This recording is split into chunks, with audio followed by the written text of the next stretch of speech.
Proved हो गया। क्या क्या प्रूव्ड हो गया भाई? Sine i upon sine r is equal to v1 upon v2, v1 upon v2, that's it.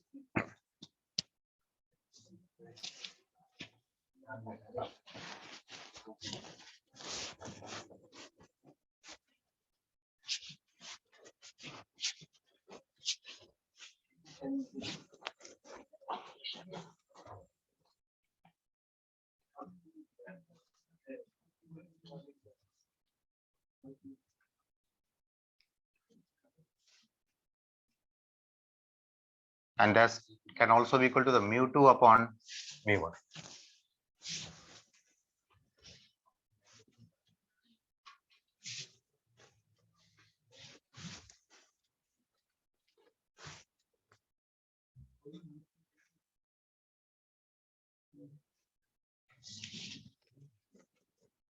Law of refraction को हम ऐसे भी इंडिकेट कर सकते हैं भाई, क्रिस क्रॉस करो, mu1 into sine i is equal to mu2 into sine r. ऐसे लिखने के पीछे वजह क्या है? ये जो mu1 है और i है दोनों सेम मीडियम से रिलेटेड है। mu1 किस में है? मीडियम 1 के लिए। i भी किसका है?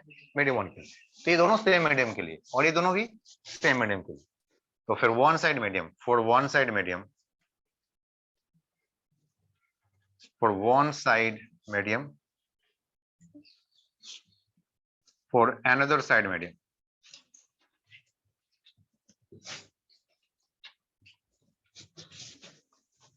अब आगे हम इसको इस्तेमाल करेंगे।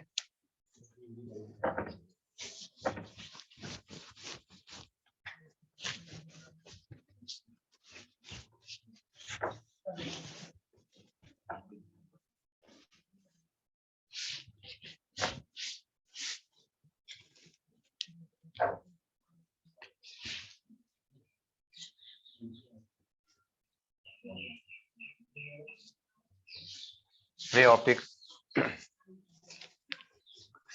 We have already inside the ray optics now. We have already the two theory, reflection and refraction का theory है ray optics में। अब हम देखें ray optics में हमें क्या क्या देखना है। पहले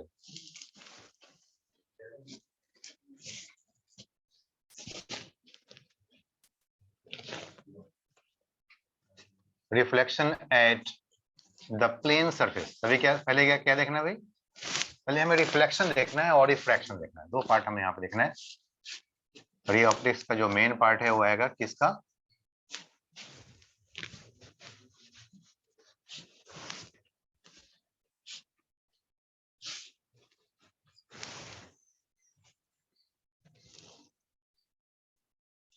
रिफ्लेक्शन एंड रिफ्रैक्शन।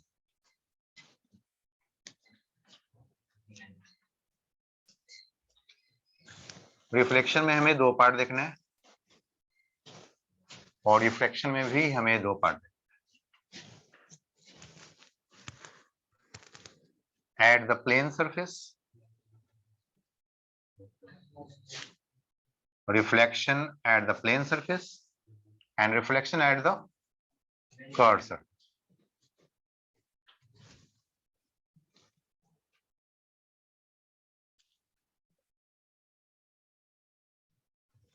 रिफ्रैक्शन में भी हमें दो देखना है, एक the plane surface, at the plane surface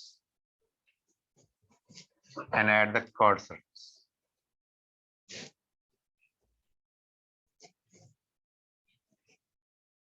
curve surface दो तरह के होंगे, कर्व सरफेस भी यहाँ पे दो तरह के।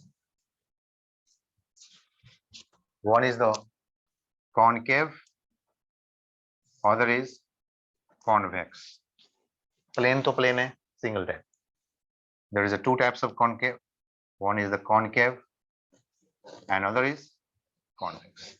हम इन सब चीजों पर डिटेल स्टडी करेंगे एक एक करके। पहले रिफ्लेक्शन की बात करेंगे, फिर हम रिफ्रैक्शन की बात करेंगे। पहले प्लेन सरफेस की बात करेंगे, फिर कर्व सरफेस पे। कर्व सरफेस में दो पार्ट आएंगे, कॉनकेव एंड कॉन्वेक्स। ये हमारा सिलेबस भी है, फ्लो चार्ट भी है, ऐसे में आगे बढ़ना है।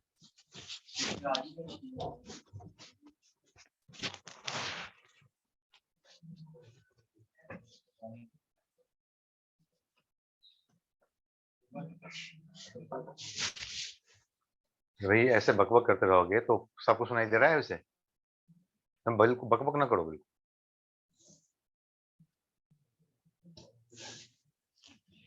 रिफ्लेक्शन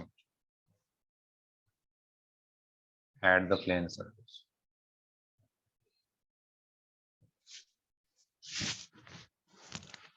हाँ, बड़ा इजी पार्ट होता है भाई प्लेन सरफेस पर रिफ्लेक्शन, सबने देखा हुआ है ऑलरेडी। कंसंट्रेट करो, क्या है सर, पता पता चल जाएगा पहले।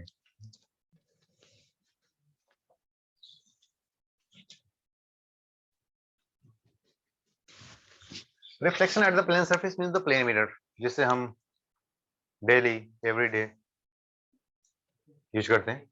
नहीं, थोड़ी गड़बड़ हो जाए तो फिर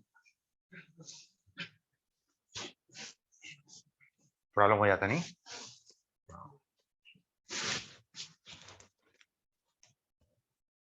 हमने दो तरह की ऑब्जेक्ट्स के लिए स्टडी करना है। One is the point object, other is the extended object.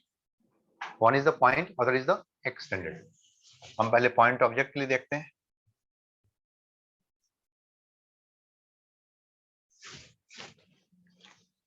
Image देखना है इसका। इमेज मतलब point of intersection, the point of image. Point of image is the point of intersection of the reflected ray, of the reflected rays. So intersection मतलब the point at which two or more lines intersect, कम मतलब कम से कम हमें दो line की जरूरत होती है। Intersection देखने के लिए सिंगल लाइन से पता नहीं चल पाता है, तो we need at least two rays, two lines, two rays. तो हमें यहाँ से टू रेज देखा। हमें पता है कि आप सबको पर मालूम है कि भाई हाँ इसका इमेज किधर होना चाहिए भाई, मिरर के पीछे कितने सेम डिस्टेंस है। बिल्कुल सबको मालूम है कि object distance is equal to image distance. Object distance को आमतौर पे हम यू से इंडिकेट कर लेते हैं और इमेज डिस्टेंस को हमने वी से इंडिकेट कर लेते हैं। और ये सबको मालूम है कि यहाँ पे होता है सेम डिस्टेंस तो होता है u is equal to v होता है। कैसे होते हैं शायद ये भी सबको पता है कैसे होते हैं। देखिए एक रेज ऐसे जाएगा, एक रेज को जाने देंगे ऐसे लाइक पैरेलल नॉर्मली। यहाँ अब ये जैसे जा रहा है, रिफ्लेक्शन हो रहा है। रिफ्लेक्शन होने के बाद क्या होता है भाई, angle of incidence equal to angle of reflection. Angle of incidence and angle of reflection made at the normal, so there is a normal. So what is the angle of reflection here and what is the angle of incident? दोनों ही zero. तो zero मतलब ऐसे ही what same angle से reflect हो गया, ऐसे reflect हो गया एंगल 0 डिग्री, मतलब अलोंग द नॉर्मल। 0 डिग्री का मतलब क्या हो गया, अलोंग द नॉर्मल। तो भाई ऐसे आ गया। अच्छा तब तुम कहाँ है इंटरसेक्ट, हमें तो टू रेज की जरूरत है, सेम ये आ गया वापस आ गया, एक और रेज चाहिए। एक और रेज को किधर जाने दे, तो थोड़ी सी अलग हटके, थोड़ी सी अलग हटके, बिल्कुल यहाँ पे आ जाए यहाँ पे, लेकिन हम थोड़ी सी बड़ा करेंगे, यहाँ पे आने देंगे सो की थोड़ी सी बड़ा सा डायग्राम बने। ओके यहाँ पे आने देंगे। ओके आ गया। Another ray, how many rays can be there. एक पॉइंट ऑफ व्यू से कितने रेज हम इमेजिन कर सकते हैं, इनफाइनाइट। लेकिन मुझे इनफाइनाइट की जरूरत नहीं है, मुझे कितने की, ओनली टू की, कोई भी दो से काम चल जाएगा हमारा। ओके तो भाई यहाँ पे भी हमें एंगल ऑफ इंसिडेंस बनाना है। तो एंगल ऑफ इंसिडेंस किससे बनता है, तो सबसे पहले उस पॉइंट पे नॉर्मल ड्रॉ कर लेते हैं। तो लो भाई यहाँ पे हमने एक नॉर्मल ड्रॉ कर, ये रहा। This angle is angle of incidence I.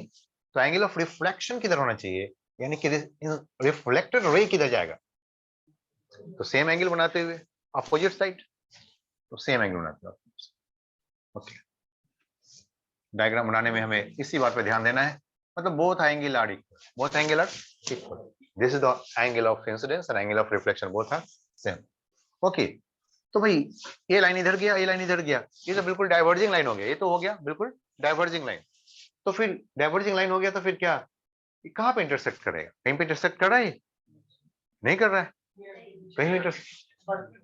Okay इसका मतलब है कि ये रियल रियल लाइन जो है, रियल रिफ्लेक्टर रे इंटरसेक्ट नहीं कर रहा है। तो भाई रियल नहीं करे तो कोई बात नहीं भी, तुम्हारा वर्चुअल देखते हैं, तुम्हारा मतलब एक्सटेंडेड पार्ट देख लेते हैं किधर होगा, कोई भी कर जाओ। रियल नहीं करते हो तो क्या हो गया, एक्सटेंडेड कर लो। तो हम इसको एक्सटेंड कर लेते हैं, इसको वर्चुअल पार्ट देख लेते हैं। इसका भी बोलते हैं तुम भी अपना डॉटेड लाइन दे दो।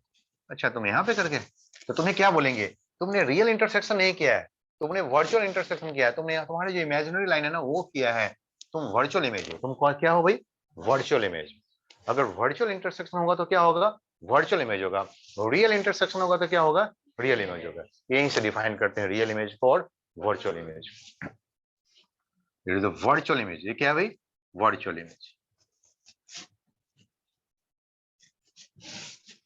Why virtual image? As it is because of the virtual intersection of the reflected ray. It is because of the virtual intersection of the reflected ray.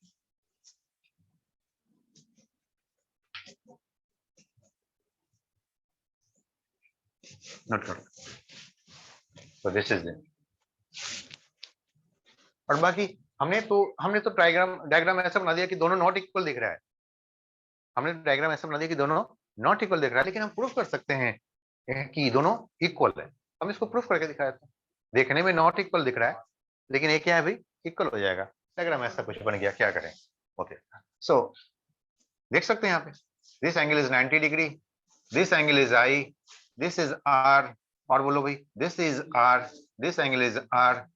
क्या प्रूफ हो सकता है कि दिस साइड, इस point को हम किस बोल लेते हैं, क्या बोलते हैं, पी बोल लेते हैं, पी बोल लेते हैं।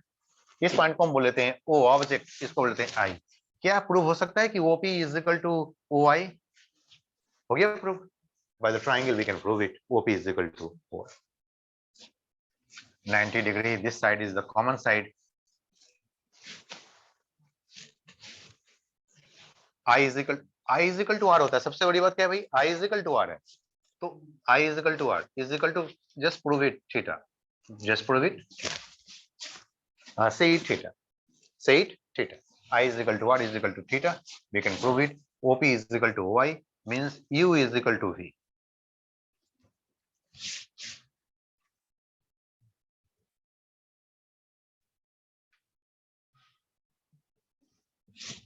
कहां से प्रूव कर ले, कैसे प्रूव कर सकते हैं?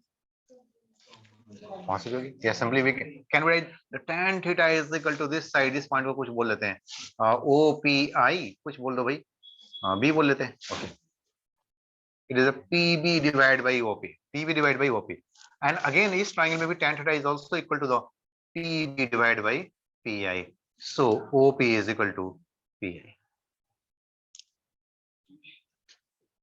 Okay, whatever it is, U is equal to V. नहीं हो गया? ओके, बट हम कोशिश करेंगे कि हमारे जो डायग्राम हो वो भी रियलिटी को जस्टिफाई कर सके। हमारी कोशिश होता है रे डायग्राम में, रे ट्रेसिंग में, कि कोशिश होता है कि जो जैसा दिखता है वैसा ही डायग्राम ड्रॉ करने की कोशिश करें। अगर नहीं भी कर पाते हैं तभी मैथमेटिकली हम उसको जस्टिफाई कर सकते हैं। ऐसे होनी चाहिए। क्लियर है? ये हमने किसको स्टडी किया, पॉइंट ऑब्जेक्ट को स्टडी किया, लेकिन ऐसा ही एक और ऑब्जेक्ट हो सकता है, इसको क्या बोल सकते हैं भाई, एक्सटेंडेड ऑब्जेक्ट। क्या बोलेंगे उसको? पॉइंट ऑब्जेक्ट में सिर्फ एक ही पॉइंट है और सिर्फ इसकी इमेज को देखना था, तो कितने रे की जरूरत थी? लेकिन एक्सटेंडेड ऑब्जेक्ट आएगा तो उसमें legs and head, leg and foot and head दोनों आता है, फुट एंड हेड दोनों आता है। फुट का भी इमेज आना चाहिए और हेड का भी इमेज आना चाहिए। क्लियर है? करके देख लें इसे। ठीक है, कल को हम लोग आगे बढ़ाएंगे।